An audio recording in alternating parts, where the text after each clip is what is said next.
Salutations Furie et non Furie. Ça y est, je la sors enfin, la vidéo FAQ des 50 abonnés.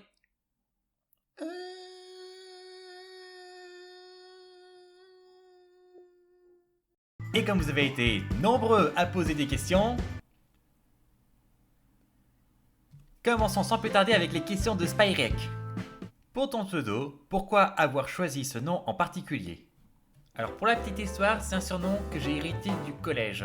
Comme j'ai un nom de famille pas si simple à prononcer et que je m'énervais facilement pour un rien, donc plutôt que mon nom de famille, voire mon prénom, on utilisait ce surnom. Et je m'y suis fait, un peu par la force des choses, certains avaient des surnoms similaires au collège donc ça finissait par passer, et à partir du lycée, ça devenait juste un mauvais souvenir. Et bien plus tard, par pudeur, j'ai cherché un nom d'artiste et je trouvais que Gutgut, malgré ce qu'il représente pour moi, sonne vachement bien. Du coup, utiliser le surnom du collège, c'est un peu faire la paix avec mon passé en fait. Mais pas avec ceux qui l'habitent. Qu'est-ce qui t'a fait te lancer sur YouTube et tout spécifiquement dans le dessin digital au niveau concept? Alors depuis quand elle existe ma chaîne? 28 mars 2010. Oh bon sang! C'est quand j'ai commencé à avoir un vrai boulot, comme distributeur de pub. Je sortais bredouille de mes études chaotiques, j'avais besoin de sous, mais j'avais peur d'y sacrifier la passion créatrice. J'ai donc lancé la chaîne, à la base pour ne pas perdre ma motivation, mais je me rends compte que je ne tiens pas mes objectifs au final. On reviendra plus tard sur ce point avec d'autres questions, promis. Pourquoi avoir choisi comme personnage un léopard ou tigre? Désolé si je me trompe là-dessus, j'ai du mal à différencier les deux.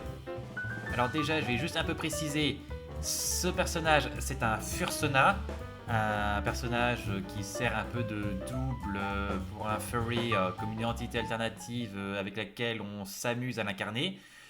C'est un peu compliqué, je vais vous renvoyer une vidéo de Highway to Tail qui en parle beaucoup mieux. Et l'autre type de personnage, c'est l'original character, ou personnage original, qui est généralement un personnage créé par un auteur pour une de ses histoires. Alors déjà, tu as bien compris que mon Fursona, c'est un félin, mais ce n'est ni un léopard, ni un tigre. Les tigres sont roux avec des rayures et des roues flaquettes. Les léopards ou panthères ressemblent à mon personnage, mais ce n'est pas un léopard. C'est un guépard. Ouais, pas si ressemblant en fait. La différence vient des taches noires en forme de larmes et du physique très svelte notamment de ces félins. Je l'ai choisi simplement parce que avant je faisais des études d'art et que pour une étude anatomique on devait choisir un félidé. Et le guépard était mon choix. Je l'ai choisi comme Fursona parce que je le trouve élégant et aussi parce que c'est un dégât collatéral de l'activité humaine. Comme beaucoup d'autres espèces, mais bon je vais pas rentrer dans les détails. Pour mes autres personnages, en termes de Fursona, j'en ai deux qui sont ébauchés.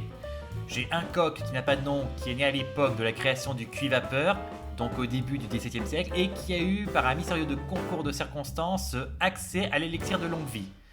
Du coup, il a connu la période Louis XIII, la cour de Versailles, la Révolution, etc. jusqu'à nos jours aujourd'hui. Hautain, expérimenté, voire condescendant, il traite tout le monde de genou, se vante d'être un extraordinaire duelliste, sans chercher à le prouver parce que personne aujourd'hui ne maîtrise la joute comme il l'a fait. Il s'essaye à la rap battle, mais... Le seul autre Fursona que j'ai créé, c'est une dame, Bétadine, prêtresse de la sérénité, qui cherche à apaiser les esprits pollués par les pensées et sentiments néfastes. Je l'ai imaginé dans un pur délire de mélange d'idées avec des noms ridicules, des chevaux, et le personnage de la série noob, Sparadra. Et pour les personnages comme original character, j'en ai imaginé plein. Trop pour vous les présenter ici, cette vidéo est loin d'être finie. Question de Leilunour. C'est quoi ce que tu préfères dans tes activités créatrices? Déjà, les idées, les concepts, car ils sont pleins de promesses. Le fait de trouver quelque chose où je peux dire ça, personne ne l'a encore tenté avant. Et le fait de travailler autour de cette base comme bon me semble, un peu comme si j'avais une plante que j'ai fait pousser et où je greffe ou taille des branches. Bon, tant que je bâtisse pas un arbre de Frankenstein, ce qui m'arrivait fut un temps, scénaristiquement parlant. Aujourd'hui, dans l'ensemble, ça va mieux. J'ai pas non plus encore osé pousser ou voir présenter mes histoires. Peut-être ça peut faire le sujet d'une prochaine vidéo, tiens. J'aurais souhaité, au moins sur le crayonné, faire plus de choses pour montrer plus de choses ainsi que mon niveau, mais on en vient à la question suivante. Quelles difficultés rencontres-tu dans ces dernières? Avoir du temps, de l'énergie et de la motivation. Parce que le temps et l'énergie, je les consacre pas mal à mon job alimentaire. Je suis maintenant livreur de colis à temps plein depuis fin août et jamais je n'aurais imaginé que ce soit aussi épuisant. Quant à la motivation, c'est plus dur avec des jeux vidéo sur un de mes deux ordinateurs, sans parler de Twitter, YouTube, Discord, etc. etc. Je suis facilement distrait. J'ai aussi l'impression qu'avec les mangas analyses, je suis plus dans une position de critique, donc de consommateur, que de vrai créateur. Ok, je crée les vidéos qui permettent de faire mes analyses, mais ça va pas plus loin. Ça ressemblerait presque à une fuite en avant. Mais je suis quand même content d'avoir fait ces mangas analyses et je suis quand même content qu'elles vous aient plu aussi. Donc à l'avenir j'en referai, mais peut-être pas tout de suite. Ce qui va me permettre d'enchaîner sur ta dernière question, quels seront tes futurs projets? Déjà avancer les cours d'animation et faire soit des projets de fans, soit avancer des projets BD en cours. Mais j'ai déjà une idée pour une future vidéo à ce propos. Reste à trouver du temps, de l'énergie et de la motivation, voire du courage. Et enfin la question d'Ozone Griff. C'est une échelle logarithmique pour les vidéos FAQ? Eh bien, c'est une excellente question. Ah.